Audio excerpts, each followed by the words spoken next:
So to kick off tonight, this afternoon, it's a bit early to tonight, I've called Mick Grant, who is the manager of the Southern Inspectorate, to come up and talk about what it is the Inspectorate are finding in the industry. Thank you.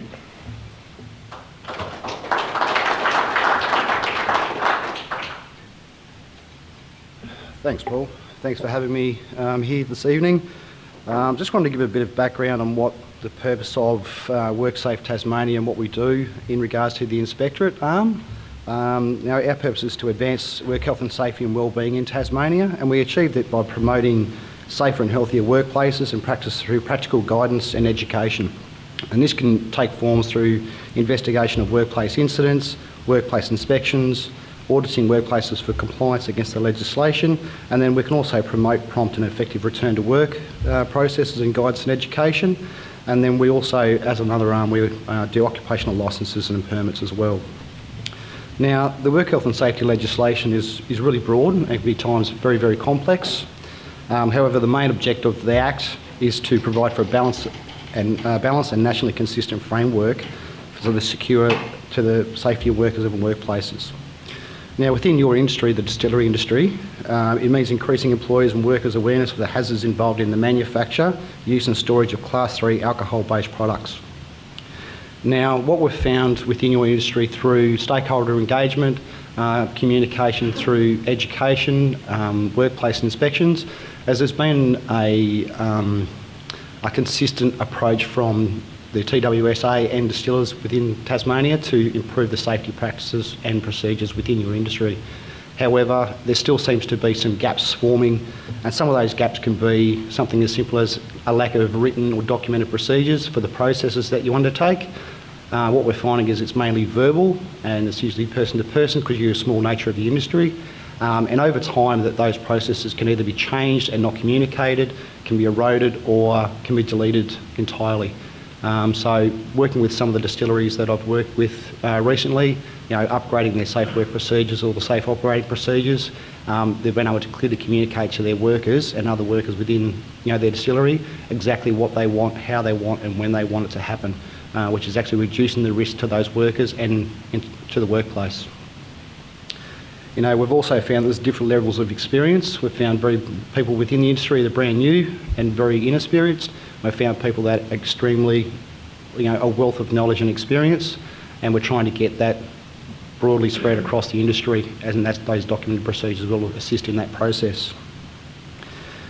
Now, with the stills within Tasmania, obviously there's a variety of stills I've come across, being fired, electric, column stills, etc., through steam. The issues with each one of those stills create their own very unique risks, and the control of those risks are fairly broad, and what I have found in some instances, there's been no controls at all, or very low controls. So hopefully we will be able to assist you and guide you to control those risks that are present within that workplace around flammable substances, vapour control, CO2 levels, and the lower explosive limit, or the LEL, within those industries as well. Now, in saying that, with the sensors that are employed across those, we've found that some distilleries have automatic ventilation, some distilleries don't. They have manual ventilations. There seems to be an inconsistent approach. Some people knows it. We need to get some sort of guidance out there, and to do that we're actually compiling a document at the moment we'll be able to send out to industry, and it'll be available on our website. That'll help you prepare for when an inspector comes to your workplace, and it'll start at the very base level, so it'll work through those basic hazards that are present in every workplace, such as manual handling, working at heights, etc., right through to your hazardous atmospheres, and engaging competent independent people to assess those areas and make sure that you're controlling those risks.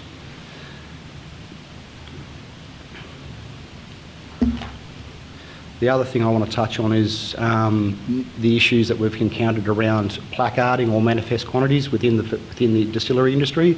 A lot of distilleries that we've gone to are unaware that they actually need to report to the regulator about their manifest quantities, and that comes within certain levels, whether the ethanol that you have on site below or above a certain percentage, and it goes back to a quantity level as well within our legislation.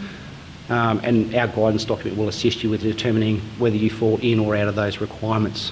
But what we have found within the distillery industry, we've only got about a half a dozen to a dozen distilleries in Tasmania that have actually reported a manifest quantity, when we're aware that a lot more have over and above those required levels.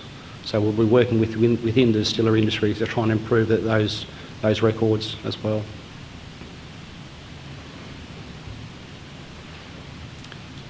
I noticed earlier you touched on the requirements around Australian standards being AS 1940, and it also brings in AS 60079 in regards to explosive atmospheres.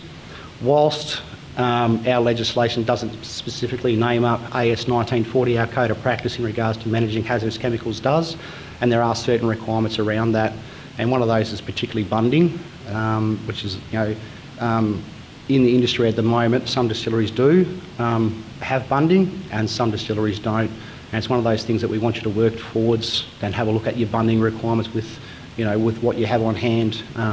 Your industry is quite unique, that you mostly have distilleries that do your manufacturing, storage, and you do your tastings all in the one location, in the one building, which again sort of increases that risk profile, that we want to reduce it as much as we can, and certainly sort of segregate those areas or put things in place to reduce that risk as much as reasonably practicable. That's pretty much everything I have at the moment, Paul. Just want to finish up in saying that we'll take an educational approach to compliance, and particularly working within the distillery industry. However, when visiting, we are there to ensure that minimum requirements are met, to ensure compliance with the legislation. And just to reiterate, that guide will be available in the very near future on our website, and I'll flick it out to the TWSA as soon as I can through the advisory service that's available. Thank you very much. Yeah, we'll take some questions. If anybody's got any questions, can we just ask that you come over to the microphone so the people online can hear you, and then wipe the microphone with one of those swabs once you're finished with it. If anybody's got any questions, please.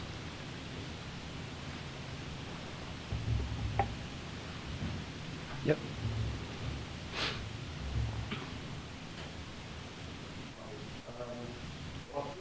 No, wipe it, so if you wipe it when you're finished.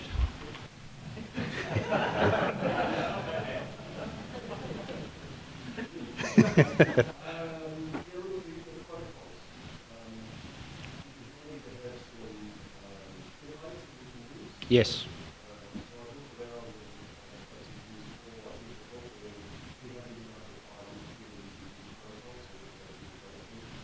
In anything in particular at all, Bill, or? Yep. There is, yeah, so... Yep. Yeah, definitely. So as a part of that guidance document that will assist getting onto our website, it'll be under our proactive programs that we're running at the moment. You'll see there's a number of proactive programs that we're running throughout Tasmania, including distilleries, silica, transport, etc. And under that heading, we'll drop some of those resources for you that will greatly assist you to improve those processes and documented procedures. We'll also drop in there, if we can, a guide around what a manifest should look like, including those levels that meet those requirements. So when you do those manifests, because you can find them online. Yep. But they're not really editable? No. So I believe I've either sent you or some others some editable ones. Yeah, so what we will do is try and improve that process, that you're able to access some guidance documents that will greatly assist.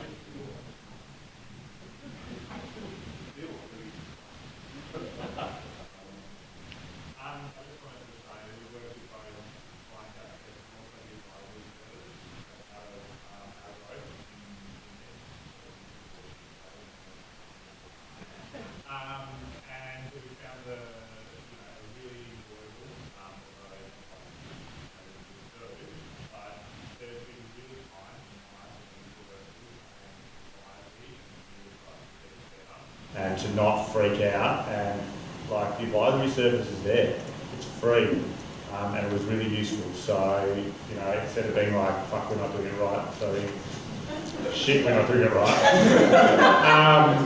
Actually, like, we've all got a growth, and you're not going to shut us down unless we actively, you know, in real trouble, which is when we want to be shut down because we're going to kill someone. So I just want to say our experience was one that was very satisfactory, useful, and we moved forward. And I would strongly recommend starting with the advisory service, reaching out, starting the communication, because being proactive, you're going to learn it's a hell of a lot easier than reading like a 350-page standard. So yeah, just want to say thank you. Thank you. Did you want to come and do my presentation? So you've done a great kick-off. I'll probably say shit and fuck a lot. So and I like the swearing off the line. Thank you.